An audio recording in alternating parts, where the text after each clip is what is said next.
नमस्ते साथीहरू, यहाँहरूलाई धेरै धेरै धन्यवाद। अरूले नकार्ने, अरूले हेरे पनि नहेरे जस्तो गर्ने सोसल इस्युमा यहाँहरूले ध्यान दिनलाई, जान्नलाई यो भिडियो क्लिक गर्नुभयो, त्यसको लागि धेरै धन्यवाद होइन। मैले चाहिँ अन्सु गौतमको बारेमा भन्न गइरहेको छु होइन। उहाँको चाहिँ 2 महिना अगाडि चाहिँ एकदमै निर्मम हत्या भयो होइन। 2 हप्तापछि उहाँको कुहिएको अवस्थामा जङ्गलमा लास भेट्यो होइन। अनि पछि आज भर्खर बिहान 10 बजे चाहिँ उहाँको चाहिँ अपराधी होइन, छिमेकी अपराधी फेला पर्यो होइन। अनि उहाँलाई चाहिँ उ गरेर होइन, उहाँलाई चाहिँ अब जस्टिस पायो भनेर अनि कतिपय मान्छेले चाहिँ अब धेरै कारबाही हुनुपर्छ आरोपीलाई भनेर भिडियोहरू बनाउनु भएको। तर भिडियो बनाउँदाखेरि चाहिँ होइन, एकदमै उहाँको चाहिँ त्यो स्कुल ड्रेसमा भएको फोटो चाहिँ ब्लरै नगरिकन होइन, पुरै त्यो फ्ल्यास गरेर चाहिँ कतिपय टिकटक क्रिएटरहरूले चाहिँ राख्नु भएको छ के होइन। अब जस्टिस नपाइन्जेलसम्म त केही हदसम्म ठिक हो होइन। अब यो बच्चा छ, सानो बच्चालाई पनि यस्तो भयो भनेर भन्न ठिक छ। तर बारम्बार दोषीको भन्दा पनि भिक्टिमको चाहिँ फोटो आइगरिरहेछ के। अनि म चाहिँ उ गरिरहेको छु नि त। मैले चाहिँ फर्स्ट इयरमा मेडिकलमा चाहिँ हाम्रो एनाटोमी पढाउने टिचरहरूले भन्नुहुन्थ्यो कि बडी भनेको चाहिँ टेम्पल हो, हामीले त्यसैबाट सिक्ने हो नि त, त्यही भएर बडीलाई चाहिँ टेम्पल मान्नुपर्छ भनेर भनेछ होइन। अब त्यहाँ एनाटोमीमा ल्याबमा भएको पनि हामीलाई फोटोहरू खिच्न दिनुहुन्न होइन। त्यो मान्छेको मरिसकेको त्यो पनि एउटा मान्छे हो, उसको फोटोहरू खिच्नु भनेको without the permission of the dead body we cannot click pictures होइन।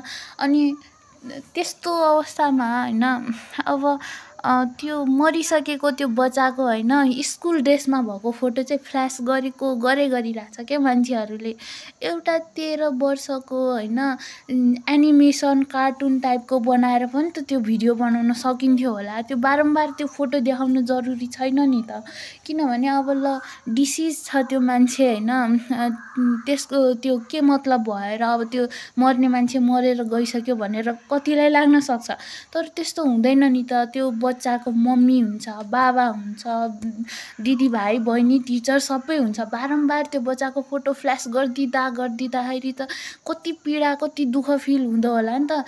ल ठिकै छ, फोटो नराख्यो भने मान्छेले बुझ्दैन भन्नुहुन्छ भने त्यो 13 वर्षको त्यो त हाइप केस हो नि त। अनि हाइप केसमा अब नाम पनि कति हाइप भइसक्यो, नामै राखे पनि त भइहाल्छ नि त। अनि भिक्टिमको धेरै फोटो आइरहेछ कि त्यो भिक्टिमको त केही गल्ती नै छैन नि त। अनि त्यसको बारम्बार फोटो देखाउनुको रिजन के हो? Just for some views, just for click bait, just for attention, त्यस्तो त भएन नि त। त्यो त पुरै त्यो भयो त के अरे भिडियो बनाउनुभन्दा अगाडि त्यो पानीको थोपाहरू आँखामा राखेर बनाएको जस्तो भयो त होइन र। अनि कतिपय महिला साथीहरूले बनाउनु भएको छ होइन। अनि यो त हुन त होइन कति चाहिँ एकदमै हार्टफेल्ट होइन, एकदमै हार्टफेल्ट रूपमा चाहिँ यस्तो भएछ है भनेर कतिजनाले चाहिँ जनचेतनाको लागि बनाउनुहुन्छ यस्तो भिडियोहरू होइन। तर होइन भिक्टिमको पुरै त्यो अनुहार फ्ल्यास गरिदिँदाखेरि त एकदम खराब हो नि त होइन र।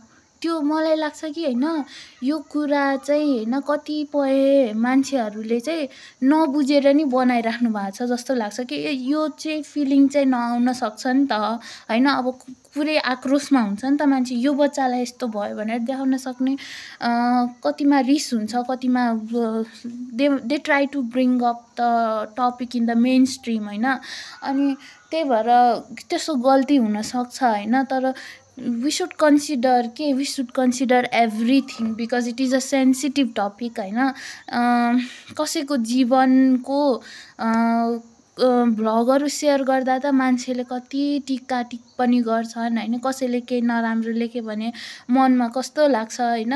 अनि त्यही माथि अब मरिसकेको मान्छेको अब के भनेछ भनेर जस्तो लाग्छ होला नि त होइन। एउटा प्यारेन्ट्सको पर्सपेक्टिभले होइन। अनि उसले अनि होइन सबैभन्दा ठुलो कुरा चाहिँ के हो भने होइन अब त्यो त्यति धेरै फ्ल्यास भइसकेपछि होइन फोटो त्यति धेरै फ्ल्यास भएपछि होइन सी बिकम्स समथिङ होइन that she is not responsible for के लाइक अब मेरो दिमागमा चाहिँ के हुन्छ भने ए यो बच्चासँग चाहिँ यस्तो भएको थियो है मेरो दिमागमा त अब त्यो फोटो फिक्स छ नि त अनि पछि it's somehow it is wrong के I don't know how to explain it के होइन अनि त्यो बच्चा होइन के गरी जिउँदो भएको भए उसले आफू पनि चाहँदैन थियो होला कि मेरो फोटो यसरी फ्ल्यास होस् भनेर अब ऊ मरिसक्यो उसको बारेमा कसले बोल्ने के कसले प्रोटेक्ट गर्ने कि उसको इमेज ऊ मरिसक्यो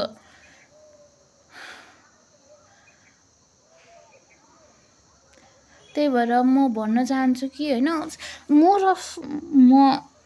मतलब होइन उसको त रिलेटिभहरू त होला नि त अनि उसको रिलेटिभहरूले उसको बारम्बार फोटोहरू देखिरहेछ के अनि जसलाई थाहा थिएन नि कि यो बच्चासँग यो यस्तो भएको थियो उनीहरूलाई पनि थाहा भइरहेछ के पसलेहरूलाई थाहा भइरहेछ ऊ सधैँ जहाँ कहिले गएको ठाउँहरूमा त्यो टिचरहरूलाई थाहा भइरहेछ होइन हाउ आर वी इन्डिरेक्टली होइन shaming her even after she is dead भन्ने कुरा हो के मरेको मान्छेको चाहिँ प्राइभेसी हुँदैन यति भन्दै म आफ्नो कुरा यहीँ टुङ्ग्याउन चाहन्छु अनि सकेसम्म होइन मरिसकेको मान्छेको चाहिँ होइन फोटोजहरू फ्ल्यास त्यसरी नगर्नुहोस् होइन कोही बाबा क्रिमिनलै भए पनि उसको मरिसक्यो भने उसको फोटो फ्ल्यास गर्न इथिकल जस्तो लाग्दैन हो मलाई त झन् त्यो बहिनी त बेचारा भिक्टिम 13 वर्षको के दुनियाँ के देखेको थियो होला र उसले त्यो भन्न चाहन्छु कि म अनि यति सुनिदिनु भएकोमा धेरै धेरै धन्यवाद